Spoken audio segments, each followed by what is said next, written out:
In a world so quick to judge, what happens when kindness turns into a nightmare? This is the story of how one act of compassion almost ruined a life. The subway was alive with its usual orchestra of chaos. Turnstiles clanking, footsteps echoing in every direction, and the hum of conversations blending into the distant screech of approaching trains. Elijah had been here countless times before, but tonight, everything felt heavier. At 27, life wasn't exactly what Elijah had hoped it would be. Working long shifts at the auto shop just to scrape by, he felt the weight of responsibility pressing down on him every day. His little sister Mia was waiting at home. She was only 14, and after their parents' passing, Elijah had stepped up to be everything for her. Brother, father figure, and sometimes even a stand-in friend. It was his birthday, but celebrations were the last thing on his mind. Mia had saved up to surprise him with a small cake, and even though he knew she meant well, it made him feel guilty.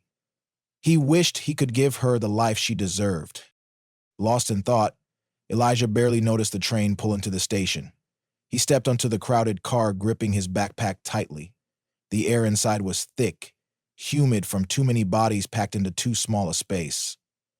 Elijah squeezed into a corner, leaning against the pole as the train lurched forward. That's when he saw her. A pregnant woman stood near the middle of the car, swaying slightly as the train rocked. She looked pale, her face flushed, and her hand trembled as she gripped the pole. Elijah could tell she was struggling. "Ma'am," he called out gently, "you can take my seat." Her eyes flickered with surprise, then gratitude. She nodded and eased herself into the seat he vacated.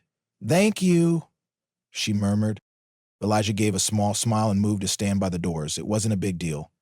His mom had always taught him to help others whenever he could. She used to say, "Kindness cost you nothing, but could mean everything to someone else."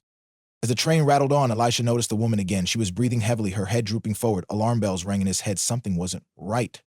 Suddenly, she collapsed forward, slumping against the person next to her. Gasps filled the car, and passengers scrambled to give her space. "Is she okay? Someone call for help." Elijah pushed through the crowd, his heart pounding. "Ma'am, can you hear me?" He crouched beside her, pulling a water bottle from his backpack. "Here, take a sip." The woman's eyes fluttered open, unfocused. She looked around dazedly before her gaze landed on Elijah. Her lips moved, barely audible. She started to speak, but her words tumbled out in a falsehood of her own. "He did something to me."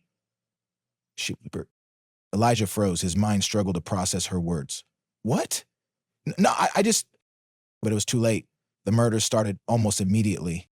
"Did he touch her? I saw him near her bag earlier." "Yeah, he was acting weird." Elijah's chest tightened. "I didn't do anything. I just gave her my seat."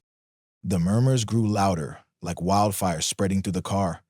Accusations flew, each one sharpening the dagger of doubt. Elijah looked around, desperate for someone, anyone, to defend him. But all he saw were suspicious eyes and shaking heads.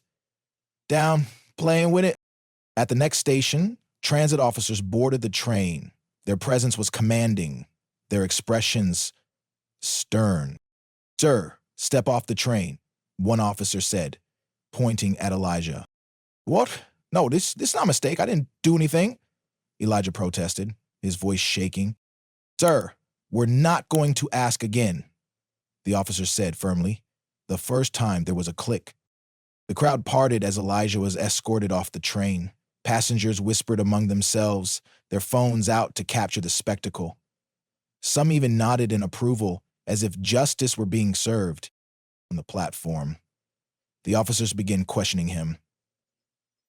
Elijah could feel the stares of the people on the train, their judgment like daggers in his back. He explained everything, how he gave her his seat, how he tried to help when she collapsed. But his words felt hollow, drowned out by the weight of accusation. "It's time," Elijah said.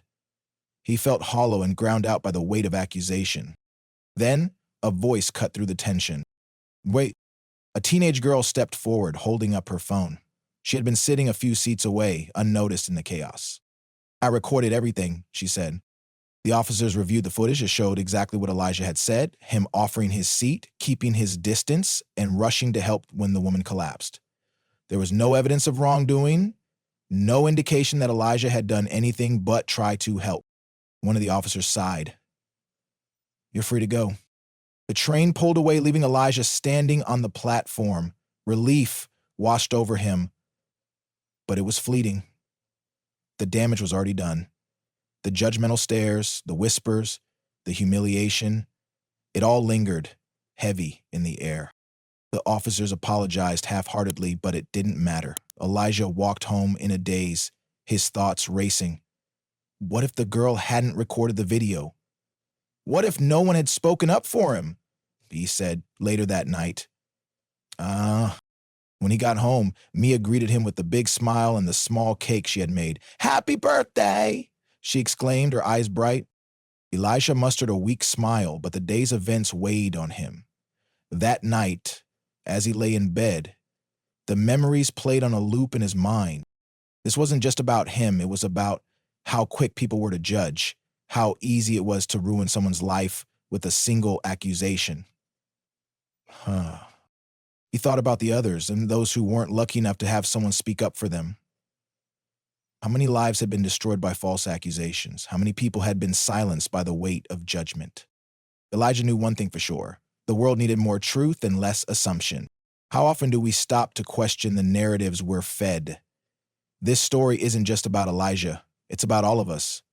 Let's be slower to judge and quicker to seek the truth. If this resonates with you, subscribe and join us for more untold stories behind closed doors.